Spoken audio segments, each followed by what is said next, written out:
ਮੈਂ ਪਾ ਮੈਨੂੰ ਪਾ ਚੱਲ ਤੂੰ ਪਾ ਹੁਣ ਮੇਰੀ ਵਾਰੀ ਹੁਣ ਮੈਂ ਪਾਉਣ ਲੱਗੀ ਆ ਕਿਹੜਾ ਪਾਊਡਰ ਹੈ coriander powder coriander powder coriander powder ਮੈਂ ਪਾਉਣ ਲੱਗੀ ਆ ਥੋੜਾ ਜਿਹਾ ਆਇਲ ਹੋਰ ਬਿਸਮਿਲ੍ਲਾ ਦੀ ਬਰਕਤ ਹੁਣ ਦਿੱਤਾ ਕੋਲ ਤੇ ਹੁਣ ਮੈਂ ਚੱਲੀ ਆ ਕਿਚਨ 'ਚ ਬਿਸਮਿਲ੍ਲਾ ਦੀ ਬਰਕਤ ਚਲੋ ਮੈਂ ਰੋੜੇ ਤੇ ਦਾਲ ਮਾਸ਼ ਇਹ ਪਾਤਾ ਅਦਰਕ ਲਸਣ ਦਾ ਪੇਸਟ ਹੁਣ ਮੈਂ ਸੱਟਣ ਲੱਗੀ ਆ ਪੀਸੀ ਹੋਈ ਲਾਲ ਮਿਰਚ ਬਿਸਮਿਲ੍ਲਾ ਦੀ ਬਰਕਤ ਕਿੰਨੀ ਕੁ ਪਾਣੀ ਸਤਾਦ ਹੁਣ ਮੈਂ ਪਾਉਣ ਲੱਗੀਆਂ ਹਲਦੀ ਇਹ ਹਲਦੀ ਪੈ ਗਈ ਜੇ ਹੁਣ ਮੈਂ ਪਾਉਣ ਲੱਗੀਆਂ ਯਾਰ ਰੱਤਾ ਲਾਲ ਨੂਣ ਚੱਲ ਹੁਣ ਮੈਂ ਪਾਉਣ ਲੱਗੀ ਚੀਟਾ ਲਾ ਆਪਣਾ ਚੀਟਾ ਲੂਣ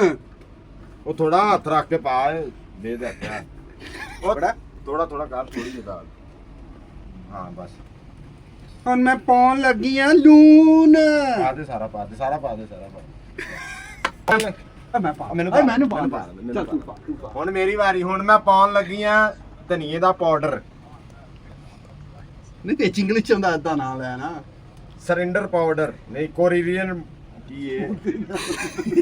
ਕਿਹੜਾ ਪਾਊਡਰ ਹੈ coriander powder coriander powder coriander powder coriander powder coriander ਇਹ ਹੈਂ? ਧਨੀਆ ਨੂੰ ਕਹਿੰਦੇ ਨੇ ਕੋਰੀਐਂਡਰ ਸੁੱਕਾ ਧਨੀਆ ਹਾਂ ਸਿਲੰਡਰ ਪਾਊਡਰ ਥੋੜਾ ਆਇਲ ਹੋਰ ਪਾਸ ਹੋ ਹੁਣ ਮੈਂ ਪਾਉਣ ਲੱਗੀਆਂ ਥੋੜਾ ਜਿਹਾ ਆਇਲ ਹੋਰ ਬਿਸਮਿਲ੍ਲਾ ਦੀ ਬਰਕਤ ਹੁਣ ਮੈਂ ਪਾਉਣ ਲੱਗੀਆਂ ਆਇਲ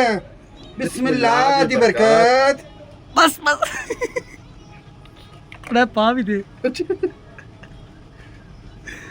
ਚੱਲ ਹੁਣ ਇਹਨੂੰ ਕਰਾਂਗੇ ਆਪਾਂ ਚੰਗੀ ਤਰ੍ਹਾਂ ਮਿਕਸ